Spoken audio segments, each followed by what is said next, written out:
Bonjour et bienvenue pour ces nouveaux cours du réseau. On va voir plus particulièrement les adresses IP. En fait, ce sera l'intitulé de notre cours, les adresses IP et tout. En fait, je suis Eldad Kem, je serai plutôt votre instructeur pour ces cours. En fait, je suis étudiant en sciences informatiques et il faut aussi des formations, Cisco. Et là, je suis aussi CNAD, c'est pas tellement important. Voici le nom de ma chaîne YouTube si vous avez besoin de moi, ma page Facebook et mon contact WhatsApp. Ben voilà. Alors, on va maintenant voir de quoi est-ce que sera constitué notre cours sur l'adressage IP. Ben voilà. On va voir d'abord les définitions. On va voir qu'est-ce que c'est une adresse IP. Et puis après, on va voir la représentation d'une adresse IP. On va voir comment est-ce qu'on peut représenter une adresse IP. Et troisièmement, on va voir les conversions des formats binaires et des formats décimales. Et puis, on va voir les compositions d'une adresse IP. Les masques de sous-réseau, on va aussi voir ça, les longueurs des préfixes, les différents types d'adresses IP. Pour les différents types d'adresses IP, on va voir ça.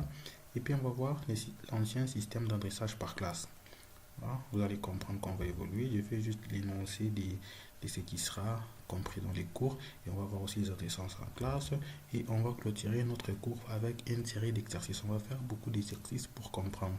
En fait, le but de ce cours, c'est que après ces cours, que vous soyez en mesure, d'expliquer, de faire les adressages IP sur du vrai matériel. Je sais pas, on va faire des simulations avec paquet tracer. On va faire beaucoup de choses et beaucoup d'exercices. Vous serez à mesure d'identifier les différentes parties de l'adresse IP et tout. Ce sont là les objectifs de notre cours.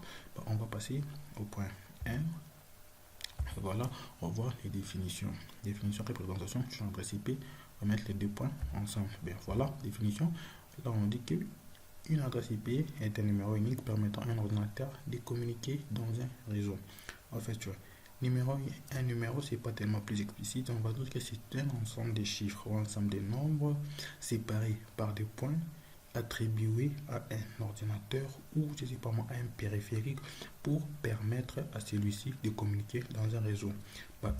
Voilà l'exemple d'une adresse IP. Exemple 192.168.0.10. Ça, c'est une adresse IP. Donc, cette adresse-là, on la donne à un hôte ou un périphérique dans un réseau pour que ces derniers communiquent dans ces réseaux. En fait, c'est un peu ça dans une manière plus brève de définir l'adresse IP.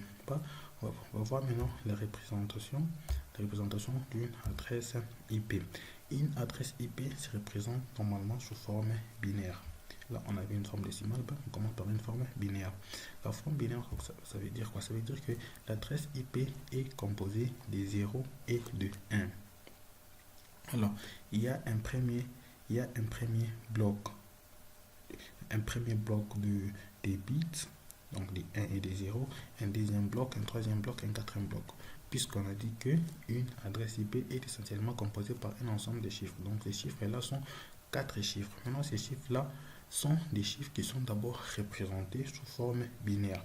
Maintenant, la forme binaire, c'est la forme qu'on voit là-bas. Ça, c'est un exemple d'une forme binaire. Donc là, on a 4 chiffres, 4 nombres. On va commencer à appeler ça des octets, puisque un octet est juste l'ensemble de 8 binaires qui constituent un octet.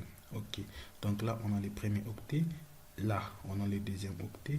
Là, on a le troisième octet. Et là, on a le quatrième octet. Donc, vous allez voir que j'ai séparé ça par des espaces pour voir combien d'octets nous en avons. Donc, on retient que l'adresse IP est toujours représentée par 4 chiffres nombres. Donc, le premier est là.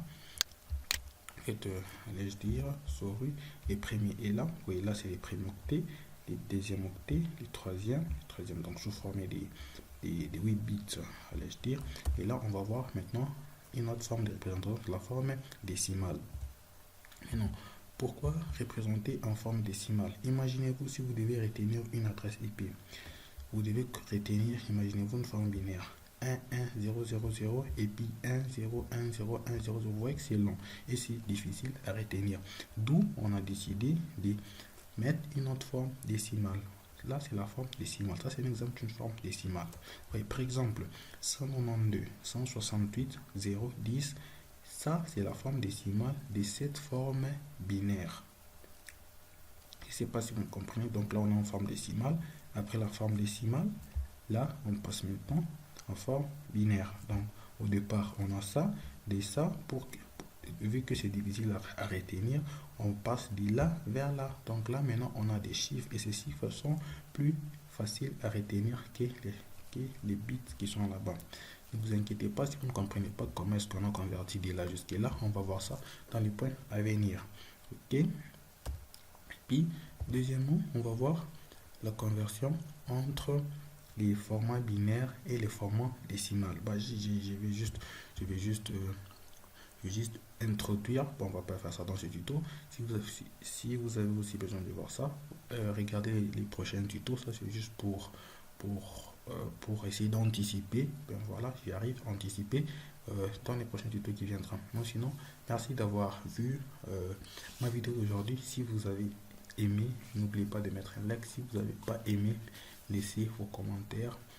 Laissez vos commentaires, on va voir, on va essayer d'arranger. Sinon, merci beaucoup d'avoir regardé ma vidéo. Surtout, n'oubliez pas de vous abonner. Ciao, à plus.